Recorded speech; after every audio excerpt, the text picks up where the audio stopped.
Hi guys. So I came to the farm today and with the intention of shooting, and everything is just shouting, don't shoot, don't shoot, don't shoot. But I'm still going to shoot. My mic is not working, so I hope that you would hear me very well. So the last video we did on sweet corn, I explained that you can actually make more than 1 million naira from one plot of sweet corn in less than 3 months. So now we are going to be talking about managing the farm. I'm just going to go straight to the land preparation all the way to pest control and all that. So I'll just go straight to the point. I'm not going to be doing a lot of talking here. Now let's start with the land preparation. If you have loamy soil or sandy loam soil or whatever kind of soil, it doesn't really matter, honestly. What matters is what you're feeding your soil. So it's secondary school that they will be telling you that you should look for a particular kind of soil too. What matters is what you feed the soil. That will determine the result. Now you want to clear your farmland. Make sure you clear the land completely. No half clearing in this place. It has to be neat. Then about 2 weeks before you plant, you want to spray pre-emergence herbicide about 2 weeks. So this is just to suppress weed from germinating. Now when it's time to prepare the land, make your ridges about 75 cm to 1 meter wide. So the ridges should be like 75 to 1 meter wide, and then you level the top of the ridges. You level the top. That top part is where you will be laying your drip tape, your irrigation system, your plastic mulch if you are using one. Now I want to keep the ridge flat so it can help distribute water properly. So that's what you want to do. Now for the seed and the planting parts, you'll be needing a good variety of seed to actually get this yield that we are talking about. There are some good varieties of seed, like I've mentioned in the previous video, Sugar King and the rest. I already mentioned them in the part 1 of this video, so you want to check for the video. Some of these seeds, they actually come with double cups, so one stand of maize plants can have like 2 cups. So, and these varieties, they are very good. They will give you good yield and also sweetness, which is the value of your sweet corn. Now for one plot, you'll be needing about 400 to 450 grams of seed. That's what you'll be needing for your one plot. Before you start planting, you will need to mix your soil with about 1000 kg. For that, your one plot, 1000 kg will be enough of manure. Yes, of manure.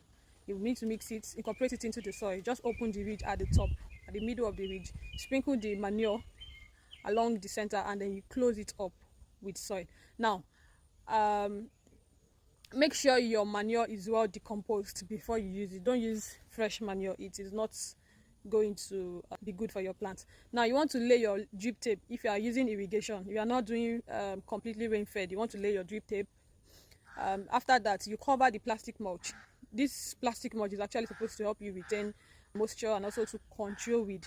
Now if you don't have a plastic mulch, just gonna be praying for strength. Gonna be praying for strength, because you are going on a war with weed. Yes.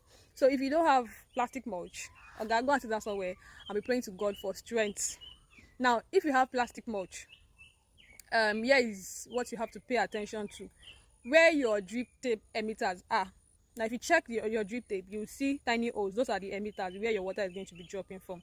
That's where you will now perforate your mulch. The mulch is supposed to be to cover the drip tape. Now plant one seed per hole. One seed per hole.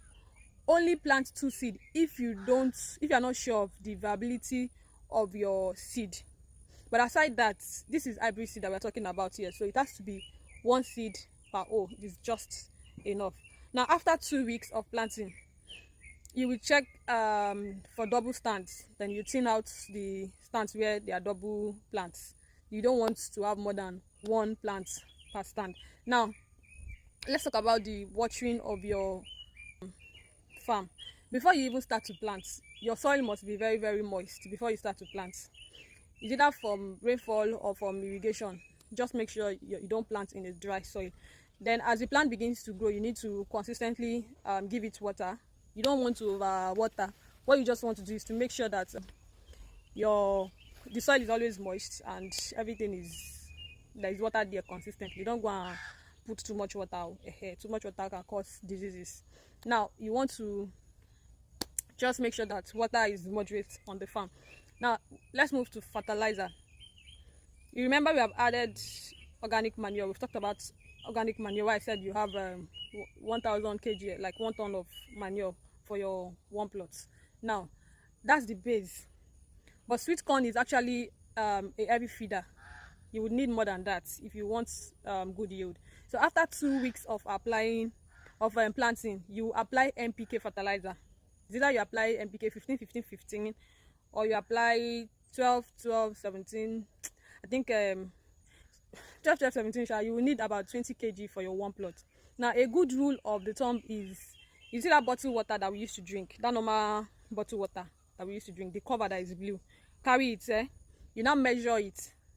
Now you dig a small hole beside the plant, like 2 inches away from the base of the plant. You don't put it by the plant, 2 inches away, 2 inches from the base of the plant, and then you add the fertilizer you have measured with that cover of bottled water, add it into the hole and cover it. Then for urea, you would need 10 kg per plot. You are going to split the doses into 2. The first time you will add it will be at 6 weeks after planting. The second time you will add it will be at 9 weeks. Yes, 9 weeks after planting.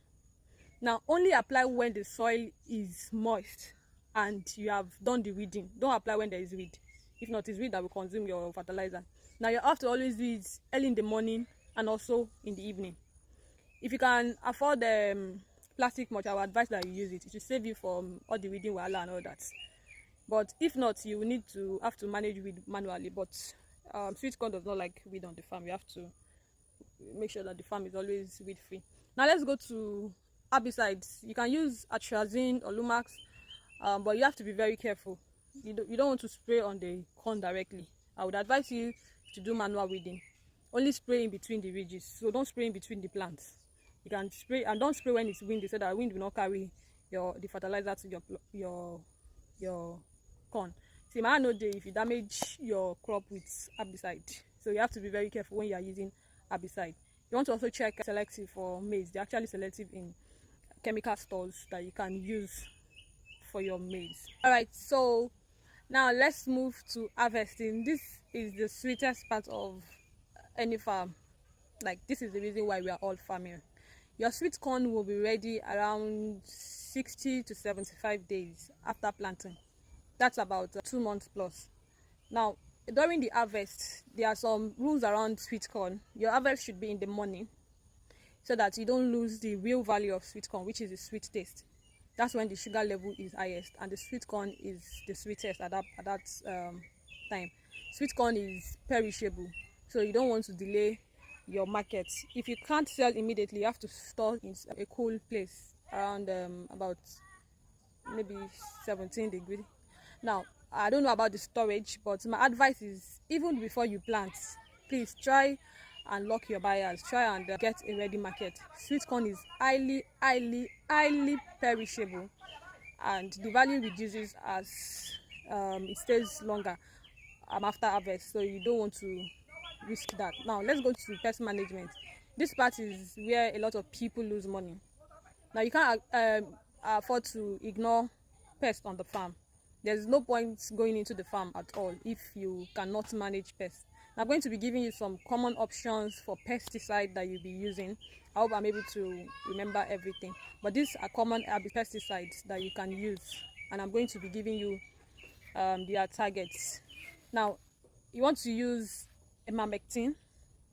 It's used majorly for armyworm and the early stage of armyworm, in the early stage of your plants. Now you start to spray from 2 to 3 weeks after germination. If you notice short holes or perforated parts around the plant, you should spray quickly. Now use about 6 grams for the 15 liters knapsack sprayer. That's what you will use.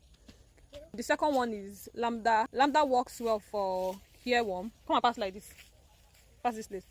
Lambda works well for earworms, and you should start spraying around 4 to 5 weeks before your plants begin to flower. Use about 7 ml for your 15 liters knapsack sprayer. Now I love this one, neem oil. Neem oil is actually my best pesticide when it comes to farming. because it's organic and it is very, very effective. It is effective for aphids and effective for white flies. So you want to mix neem oil with black soap. Use about 300 ml for your 15 liters and add a little black soap. See this my hand, hold black soap inside like this, small like this, dissolve it and add it into your neem oil solution, then you spray weekly. Now the fourth one, mancozeb. Yes, mancozeb. This is for fungal diseases like your leaf blight. The first time to spray should be around 4 weeks after planting, especially during the rainy season. That's when you will need it more. So you want to use about 30 grams for your 15 liter knapsack sprayer. You want to repeat every 7 days if you have the strength. Now the key to all of this is timing. Don't wait until you begin to see pests taking over your plants. You want to quickly be proactive, attack them before they spread. You want to monitor your plants early and check for anything at all. Now all of this, if you follow all of this from land preparation to the right management and practices, you can start to expect this kind of yield that I have mentioned before from your one plot. So like I said, I'm not going to make this video really long. That's going to be all for today. I have I'll be giving okay, I think I've done that already. So if you have learned something new and valuable from this video, make sure you like and share and follow and subscribe so you don't miss the next video I'll be posting. Thanks for watching. I'll see you in my next video.